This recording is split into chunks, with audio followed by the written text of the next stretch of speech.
Bonjour à tous et meilleurs vœux. Qui dit nouvelle année dit nouvelle résolution. Le gouvernement n'épargne pas les automobilistes en 2020. Radar, malus, sécurité routière, voici ce qui vous attend. On parle aussi nouveautés et salons.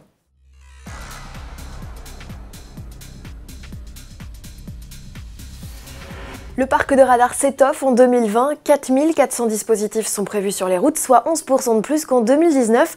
Le plus gros coup d'accélérateur concerne les radars tourelles, ces cabines automatiques perchées sur des mâts de 4 mètres, des boîtes à images redoutables capables de contrôler plusieurs voies de circulation et plusieurs infractions simultanément. La France devrait en compter 1200 d'ici la fin de l'année. 2020 sera aussi l'année du déploiement des voitures radars privatisées. Après la Normandie, les autos serial flasheuses conduites par des chauffeurs privés débarquent en Bretagne, Centre-Val de Loire et Pays de la Loire. Les régions Bourgogne, Franche-Comté, Grand Est, Hauts-de-France et Nouvelle-Aquitaine seront concernées d'ici la fin de l'année. Et si vous cherchez un emploi, sachez que la société Mobium, en charge du recrutement des chauffeurs, compte toujours des offres sur son site. Enfin, en 2020, les cabines vont être utilisées également pour traquer les véhicules non assurés, choix gouvernemental que 86% des lecteurs d'Autoplus plébiscitent.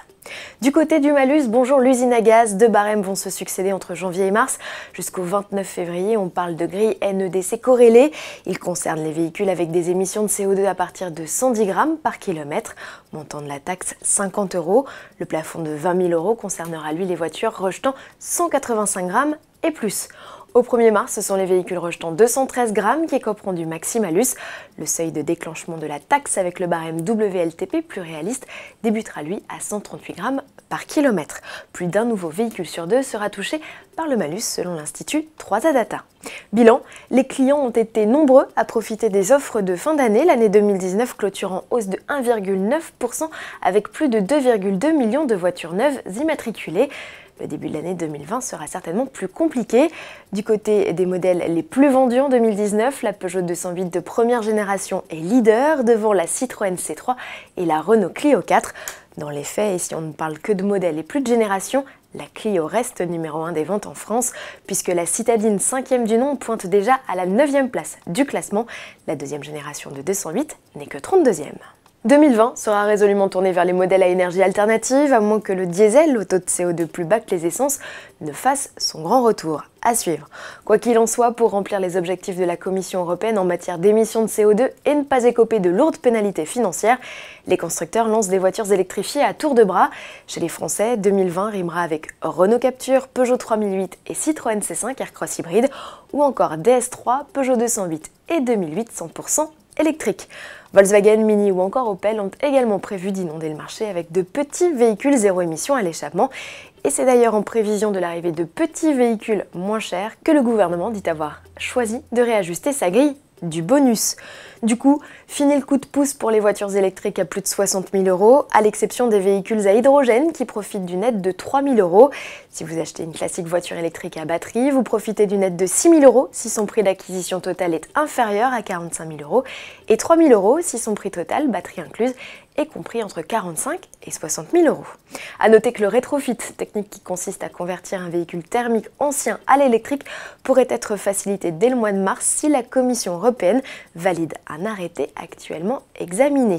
Et sachez qu'au cours des 3 ans à venir, l'État veut multiplier par 5 le nombre de bornes de recharge publiques.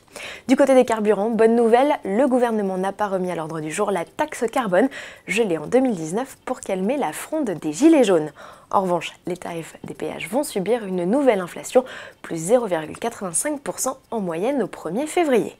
Au chapitre sécurité routière, les départements ont désormais la possibilité de repasser certains tronçons, des départementales principalement, à 90 km/h. Mais les modalités pour relever la vitesse de 10 km/h semblent si compliquées que les collectivités, même les plus favorables, pourraient abandonner l'idée. Et du côté des infractions routières, la loi LOM, promulguée fin décembre 2019, prévoit un renforcement des sanctions pour les automobilistes téléphone en main s'ils se font prendre alors qu'ils ont commis une autre infraction en même temps. Les contrevenants s'exposeront à un retrait de 6 points et une suspension de permis pouvant aller jusqu'à 6 mois. Allez, pour finir, ouvrez vos agendas et prenez quelques notes. L'année 2020 commence avec l'incontournable traversée de Paris hivernale. Ouvrez l'œil, le 12 janvier, 700 véhicules anciens vont traverser les 20 arrondissements de la capitale. Départ et arrivée prévus sur l'hippodrome de Vincennes où les autos seront exposées. Rendez-vous ensuite du 29 janvier au 2 février à Paris, toujours au pied du Dôme des Invalides, pour l'exposition de concept car du Festival automobile international. Bugatti la voiture noire, Bentley EXP 100 GT ou encore Opel GT expérimental ont déjà confirmé leur présence. Et quitte à venir à Paris en février, prolongez votre séjour jusqu'au 5, date de l'ouverture des portes de Rétromobile. Une 45e édition où une trentaine de tracteurs seront rassemblés dans une exposition exceptionnelle. Enfin, qui dit année paire dit retour du mondial de l'automobile. Rendez-vous est fixé du 1er au 11 octobre 2020 à Paris, porte de Versailles. Et comme en 2018, la durée d'exposition a été raccourcie et plusieurs événements hors les murs seront organisés. Encore une fois, meilleurs vœux à tous et à demain.